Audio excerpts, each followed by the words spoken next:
Hello friends, welcome back to the channel. आज की इस वीडियो में हम एक स्विच कीज का प्रोग्राम देखने वाले हैं जो कि बहुत ही इजी प्रोग्राम है। वेदांत कश्यप ने ये क्वेश्चन कमेंट करके पूछा है। So Vedant Kashyap, shout out to you. और काफी इजी और इंटरेस्टिंग प्रोग्राम पूछा है आपने। So without any further ado, let's begin.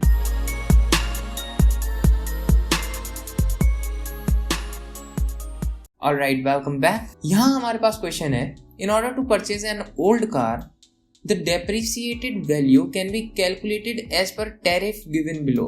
तो क्वेश्चन का क्या मतलब है कि हमें एक ओल्ड कार को परचेज करना है और उसकी कुछ डेप्रिसिएटेड वैल्यू है जो कि हमें कैलकुलेट करनी है as per the given tariff plan.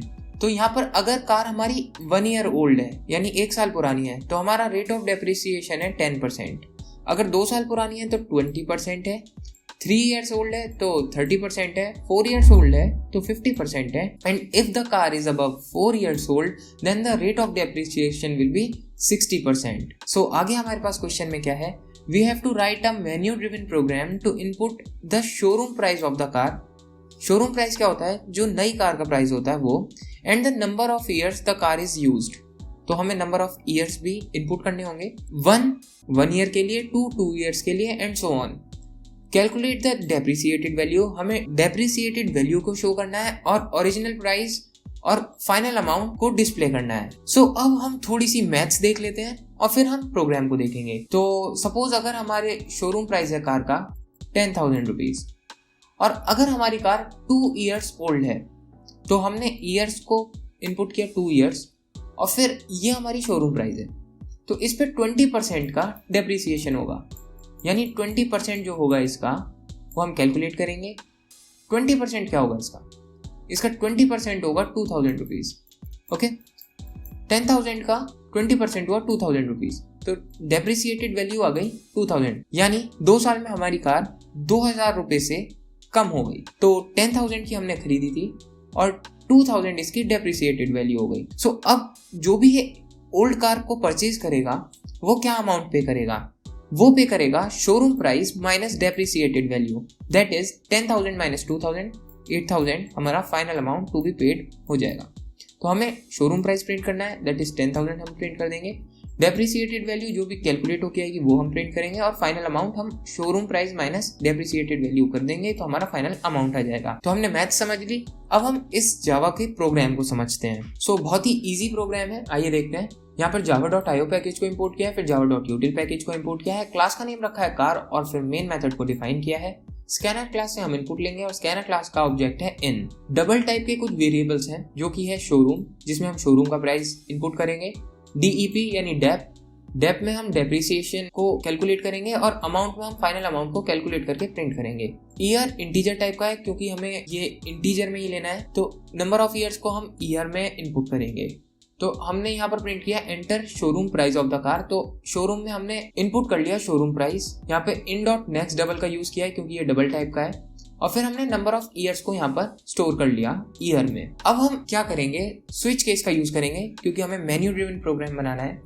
तो स्विच का हमने यूज किया और यहाँ पर ईयर की वैल्यू पास कर दी। अब अगर ईयर की वैल्यू 1 है तो केस 1 एग्जीक्यूट होगा, अगर ईयर की वैल्यू 2 है तो केस 2 एग्जीक्यूट होगा, अगर ईयर की वैल्यू 3 है तो केस 3 एग्जीक्यूट होगा, अगर ईयर की वैल्यू 4 है तो केस 4 एग्जीक्यूट होगा, और अगर 4 के अलावा कोई और वैल्यू है देन हमारा डिफॉल्ट केस एग्जीक्यूट होगा। तो आइए एक एक केस को जल्दी से देख लेते हैं। तो केस 1 में हमारा क्या है, अगर हमारी कार 1 ईयर ओल्ड है तो DEP में क्या होगा, showroom into 10/100। It means showroom का प्राइस है, अगर सपोज X है तो X का 10% वैल्यू। तो इसको हम कैलकुलेट कैसे करते हैं, X इंटू 10%/100। तो ये हमारे पास जो भी अमाउंट आएगा वो 10% X का होगा। आई होप ये चीज़ आपको पता होगी, लेकिन मैंने फिर भी आपको बता दी। केस 2 में अगर हमारी कार 2 ईयर्स ओल्ड है तो शोरूम इंटू 20 क्योंकि 20% वैल्यू थी। केस 3 यानी अगर हमारी कार 3 ईयर ओल्ड है तो शोरूम इंटू 30/100। तो इस तरह से अगर हमारी कार 4 ईयर ओल्ड है तो शोरूम इंटू 50। अब एक चीज़ और जो आपको नोट करनी है वो है ब्रेक स्टेटमेंट का। काफ़ी बार क्या होता है, हम लोग ब्रेक स्टेटमेंट को यूज़ करना भूल जाते हैं। तो स्विच के केस में ब्रेक स्टेटमेंट का आप जरूर यूज कीजिए, ये इंपॉर्टेंट होता है। अदरवाइज आपका केस 1 एग्जीक्यूट होने के बाद केस 2 भी एग्जीक्यूट हो जाएगा, जो कि गलत होगा। अब अगर हमारी ईयर की वैल्यू 4 से ज्यादा है तो डिफॉल्ट केस एग्जीक्यूट होगा, क्योंकि 4 से अगर ज्यादा हुई तो 60% का डेप्रिसिएशन है, तो डेप में शोरूम इंटू 60/100 हो जाएगा और 60% की जो भी डेप्रिसिएटेड वैल्यू आएगी वो DEP में स्टोर हो जाएगी। अब अमाउंट में हमने अमाउंट स्टोर कर दिया, जो भी हमारा केस एग्जीक्यूट होगा उसमें DEP की वैल्यू अपडेट हो जाएगी, यानी स्टोर हो जाएगी और कैलकुलेट होके।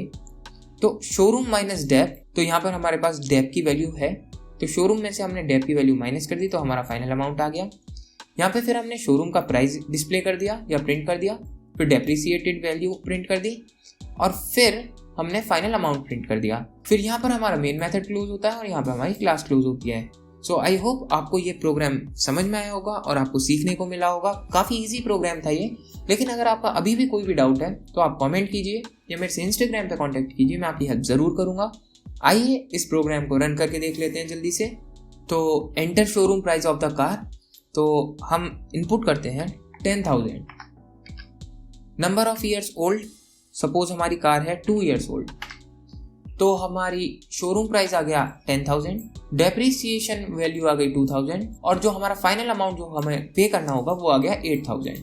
अगेन एक बार रन कर लेते हैं और इस बार हम ईयर डालते हैं 5, तो 5 ईयर्स डाले यानी 60% का डेप्रिसिएशन है, तो 6,000 रुपीज डेप्रिसिएटेड वैल्यू आ गई और 4,000 हमारा फाइनल अमाउंट जो हमें पे करना होगा वो डिस्प्ले हो गया। सो आई होप आपको ये सिंपल सा प्रोग्राम समझ में आया होगा और आपको सीखने को मिला होगा। अगर आपको ये वीडियो पसंद आई है तो आप इस वीडियो को लाइक कीजिए, चैनल को अगर आपने सब्सक्राइब नहीं किया तो प्लीज चैनल को सब्सक्राइब कीजिए और बेल आइकन को जरूर प्रेस कीजिएगा। अगर आपने ये वीडियो अभी तक अपने फ्रेंड्स के साथ शेयर नहीं किया तो प्लीज उनके साथ आप शेयर कर दीजिए ताकि उनकी भी हेल्प हो जाए। और अगर आपको इस प्रोग्राम का सोर्स कोड चाहिए तो आप मेरी वेबसाइट bluejcode.blogspot.com पे जाके विजिट कीजिए, आपको वहां पर मिल जाएगा। अगर आपका कोई भी डाउट है या कोई भी सजेशन है या आप चाहते हैं कि मैं किसी पर्टिकुलर टॉपिक पर वीडियो बनाऊं तो आप कमेंट कीजिए या मेरे से इंस्टाग्राम पे कांटेक्ट कीजिए। So that's all in this video, thank you for watching. मिलता हूं मैं फिर आपसे नेक्स्ट वीडियो में। Till next time, take care and bye bye.